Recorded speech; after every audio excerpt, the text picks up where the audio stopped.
उसके लिए शास्त्रों ने भगवान की महिमा को, भगवान के स्वभाव को, भागवत जी भगवान का प्रभाव नहीं बताती है। प्रभाव को देख करके अगर किसी से प्रेम हुआ ना तो वो प्रभाव तो बदलता रहता है। आज कुर्सी किसी के पास, कल कुर्सी किसी के पास। प्रभाव ज्यादा दिन टिकता नहीं।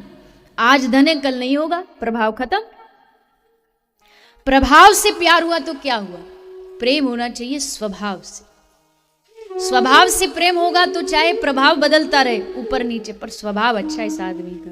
भैया गद्दी पे भी बैठ गया पर इसका स्वभाव नहीं बदला, तब जो प्रेम होगा फिर वो पक्का प्रेम होगा। तो भगवान है, जगत के ईश्वर हैं, जगत को चलाने, ये भगवान का प्रभाव है, ये भगवान के प्रभाव में गिना जाता है।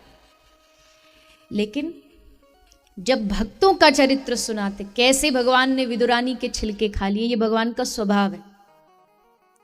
स्वभाव से प्रेम होगा। भागवत जी आपको भगवान का स्वभाव बताएंगे, कैसा स्वभाव है हमारे ठाकुर जी का, कैसा स्वभाव है हमारी राधा रानी का, कैसे दीनों पर कृपा करते, कैसे नामदेव जी के घर जाके मजदूर बन गए। ये क्या, ये भगवान का स्वभाव ही तो है।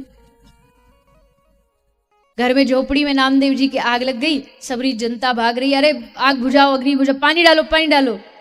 नामदेव जी वहां बैठे बैठे मुस्कुरा रहे, हंस रहे।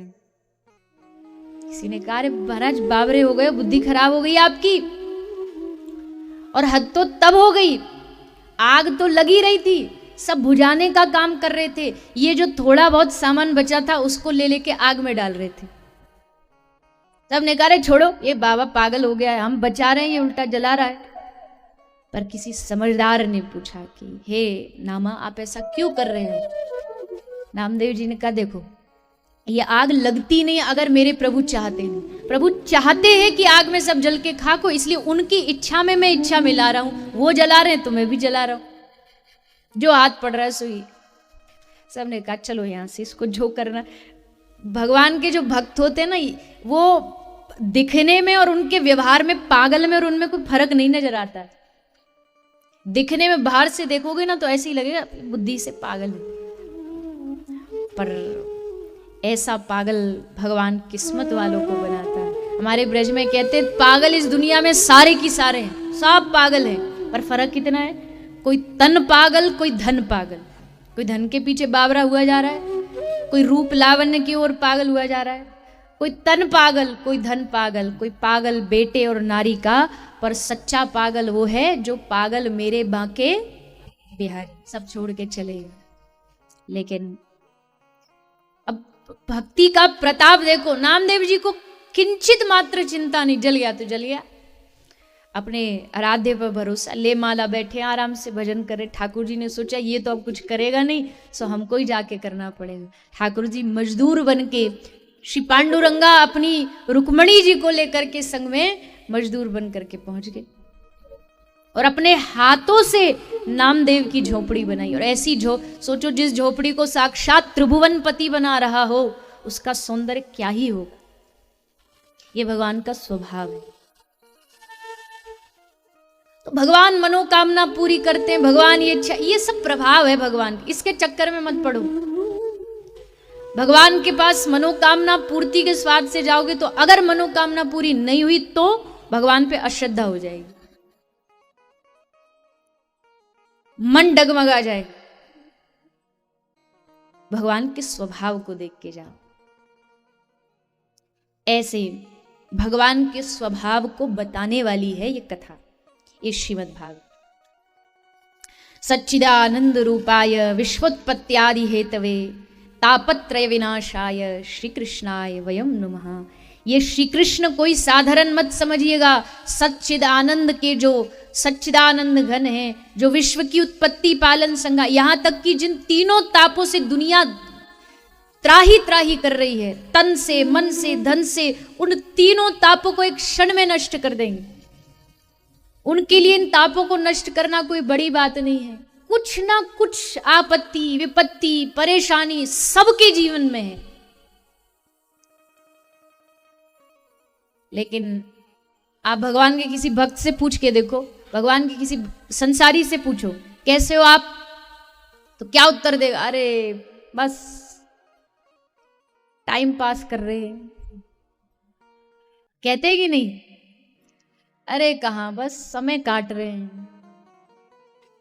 और वही भगवान के भक्त कोई सच्चा प्रेमी हो, उससे पूछो कैसे हो, तो बड़े आनंद में भर के कहेगा अरे ठाकुर जी की बड़ी कृपा है, बड़े आनंद में। क्यों, बहुत बड़ा खजाना मिल गया क्या तुमको? बोले नहीं, खजाना कोई बाहर वाला खजाना नहीं है, वही फटी धोती पहन रखी है और वही मांग मांग के खाते हैं। वृंदावन में जाओ ना, हमारे कितने साधु संत भरी सर्दी में एक छोटा सा वो गमछा धोती पहन और बस निकल पड़ते। कोई दुख की छाया मात्र उनको स्पर्श नहीं कर सकती। क्यों? क्योंकि उनके जीवन में भगवान की भक्ति का रस लग गया। आप झूठ मत मानना इस बात को, इतिहास गवाह है, जितने भक्त हैं सबका जीवन चरित्र उठा के पढ़ लो, कितने दुख आए उनके जीवन में, कितने कष्ट आए। कष्ट क्यों आते हैं? अरे 50 रुपया का घड़ा भी बाजार में मिट्टी का खरीदने जाते हो ना, तो उसको 10 बार ठोक ठोक के देखते हो कच्चा तो नहीं, अभी भक्त कच्चा तो नहीं, पक गया कि नहीं पका। तो बार बार दुख देते हैं कि इस दुखों में निराशा होकर के कहीं भूल तो नहीं जाएगा। लेकिन जब वो नहीं भूलता तब ठाकुर जी समझ जाते ये अब मेरा पक्का शरणागत है, अब कुछ भी हो जाए अब तो योग क्षेमम वहाम्यहम, इसके सब सुख दुखों का सबका मैं वहन कर लूंगा।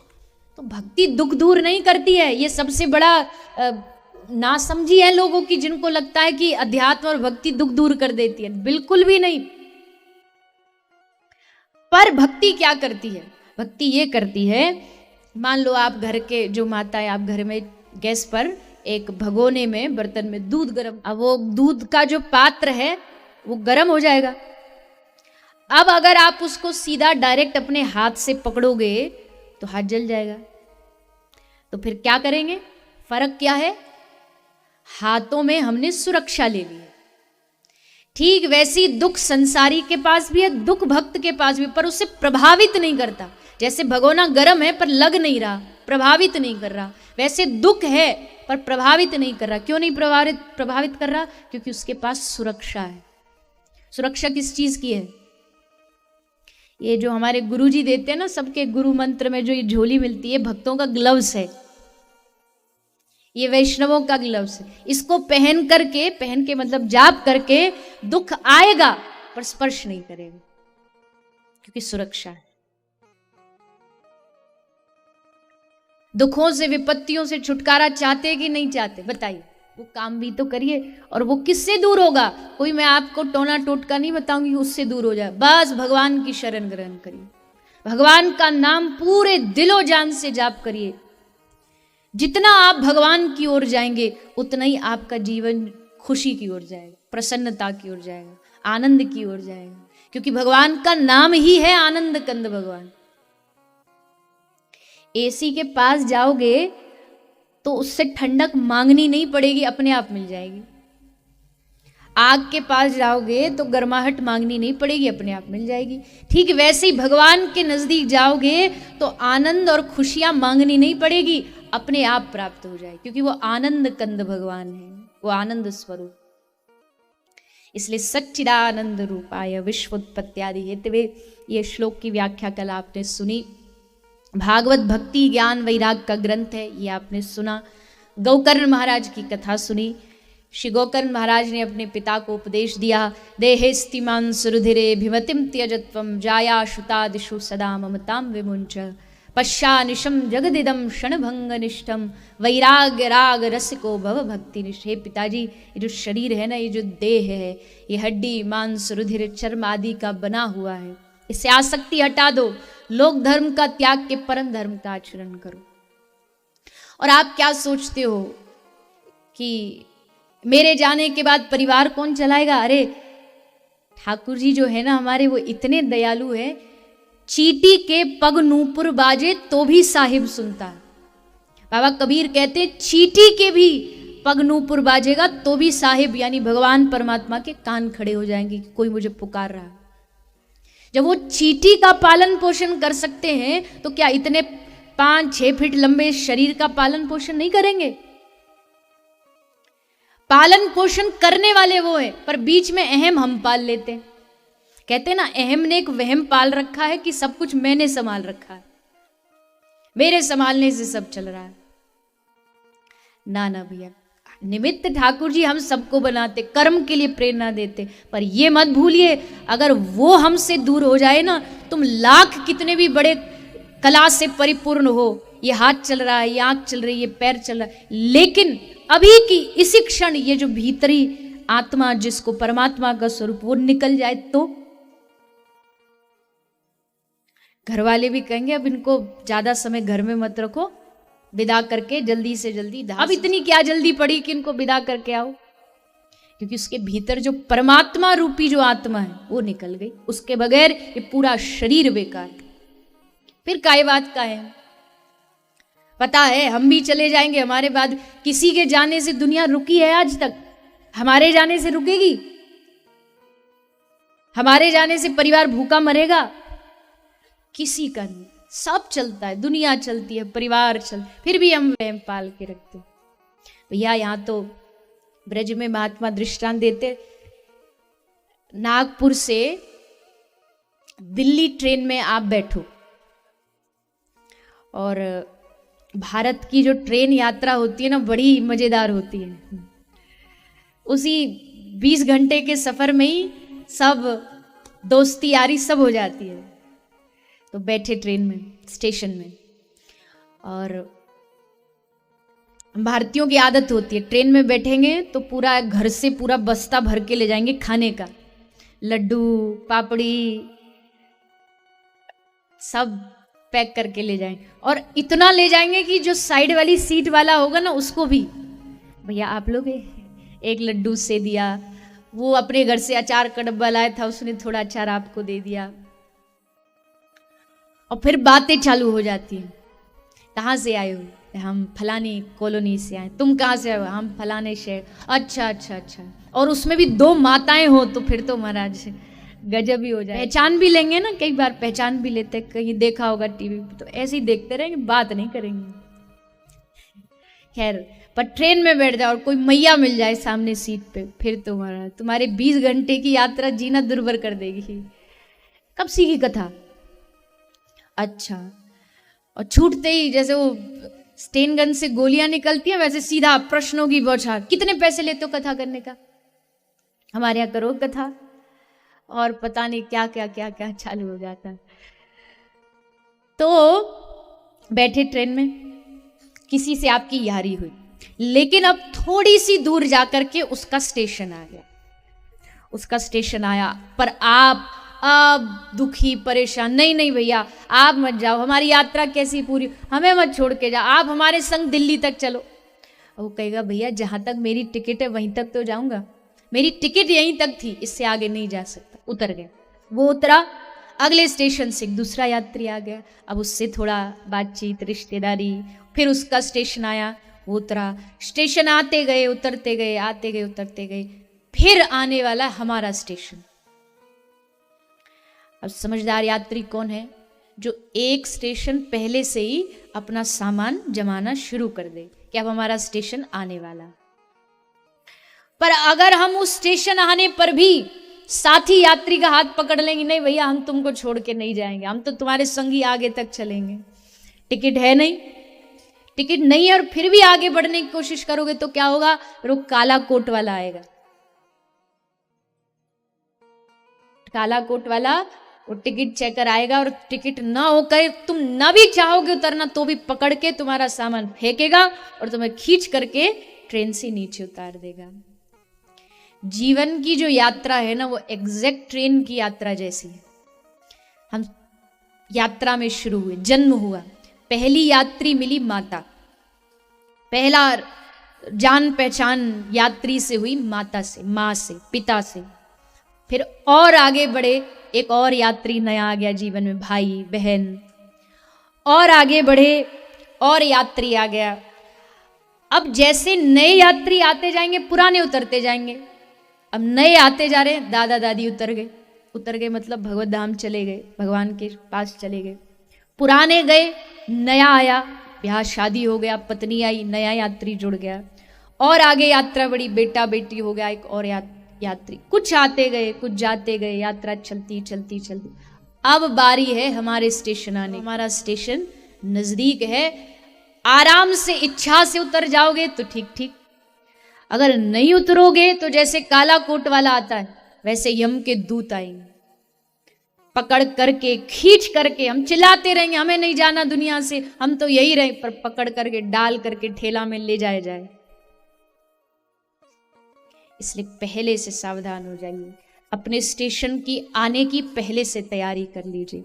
और अचंभे की बात देखिए, कब किसका स्टेशन आ जाए, कब किसका स्टेशन आ जाए। कोई वारंटी थोड़ी लेकर के आया है दुनिया में कि हमारा स्टेशन इतने सालों बाद आए। जब भजन की बात आती है ना, कमाना आज है, परिवार बनाना आज है, सब कुछ आज करना, भजन बुढ़ापे में कर लेंगे। पता है कि बुढ़ापे के स्टेशन तक पहुंचेंगे? किसके पास गारंटी है कि वृद्ध अवस्था तक पहुंचेंगे? इसलिए भजन का, भक्ति का, धर्म का सबसे अच्छा समय आज, अभी, इसी क्षण। प्रतीक्षा नहीं करनी है कि बाल बच्चों का ब्याह हो जाए तब फ्री हो जाएंगे फिर भजन करेंगे। बाल बच्चों के ब्याह के बाद आज तक कोई फ्री हुआ है? जिनके बच्चों के हो गए उनसे पूछो। अब पोता हो जाए महाराज, इंतजार नहीं, प्रतीक्षा नहीं।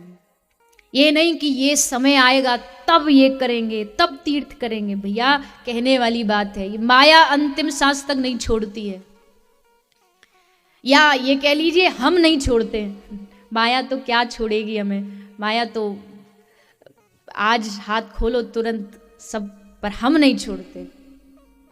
इसलिए प्रतीक्षा मत करो, इंतजार मत। हमारा पूरा जीवन यही सोच में निकल जाता है, जीवन में खुशियों को बुढ़ापे तक ढूंढते रहते हैं, हाथ दिखाते रहते हैं, यहां तहां भविष्य दिखवाते रहते हैं। कब आएगी जीवन में खुशी? अपना टाइम कब आएगा? जब आज नहीं आया तो कल भी नहीं आएगा, सीधी सी बात है।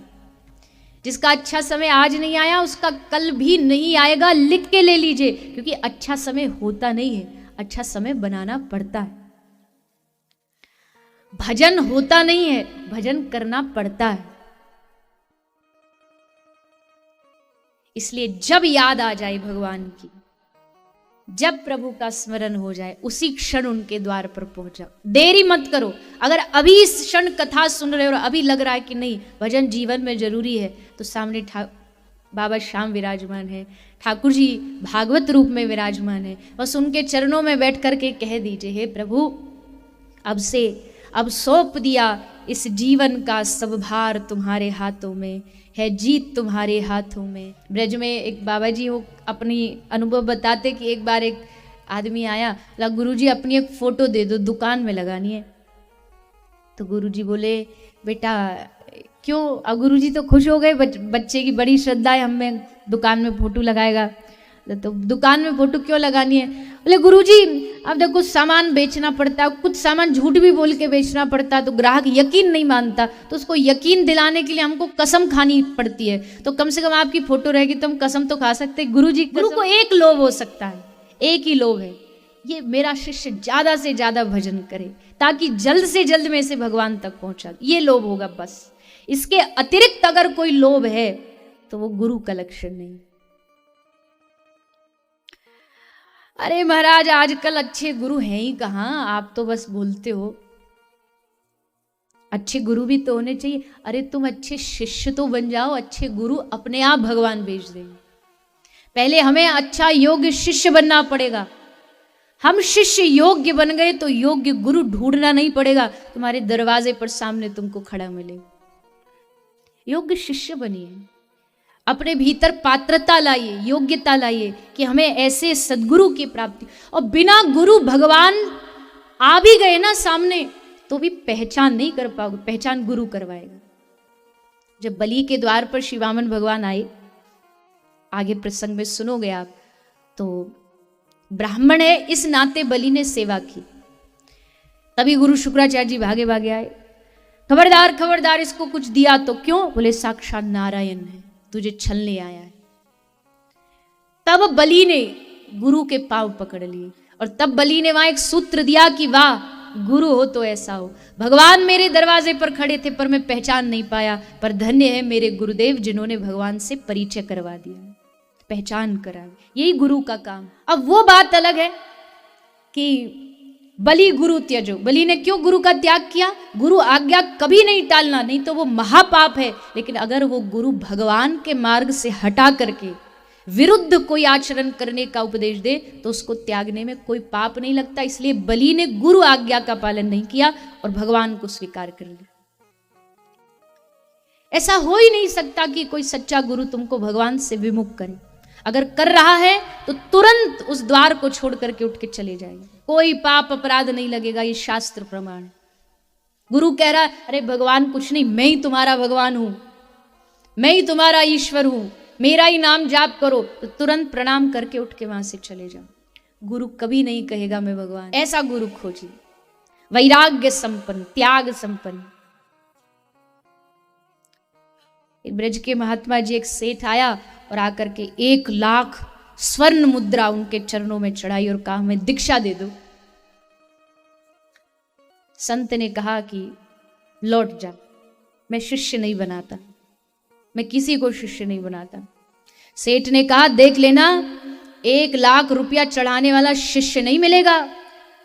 उन संत ने मुस्कुरा के कहा तू भी देख लेना, 1 लाख देने वाला शिष्य तो मिल जाएगा, पर 1 लाख स्वर्ण मुद्रा ठुकराने वाला तुझे गुरु नहीं मिलेगा। ये जो धन का अभिमान है किसी और को जाके दिखाना, गुरु को पैसों से थोड़ी खरीदा जा सकता है। गुरु और शिष्य में जब पैसे का लेन देन का लोभ हो जाए ना तो काम बिगड़ जाता है, नैया डूब जाती। और उसमें भी फिर हम अपने गुरुओं के पास अगर थोड़ा बहुत दान पुण्य, उनके आश्रम में कोई कमरा वमरा बनवा दिया, कुछ दे दिया थोड़ा बहुत, तो फिर देखो महाराज हमारा अधिकार देखो फिर कितना हो जाता है। जब भी वृंदावन जाएंगे गुरुजी को यहीं से फोन कर दें, गुरुजी 4 कमरे खुलवा देना, एकदम बढ़िया क्लीन बेडशीट होनी चाहिए, 10 लोग आ रहे हैं सबका खाना भोजन करवा देना। फिर गुरुजी माला झोली साइड में रख के उनकी व्यवस्था में जुड़ जाते हैं कि चलो भैया 4 कमरा साफ। द्वार पर जाने का एक तरीका होता है। गुरु के तो चरणों में बैठ करके उनकी सेवा मांगी, मैं क्या सेवा करूं आपकी। उस सेवा में भी अभिमान नहीं, कोई सेवा गुरु दे रहा है आपको तो बड़ी कृपा करके दे रहा है। गुरु सेवा आसानी से नहीं मिलती है।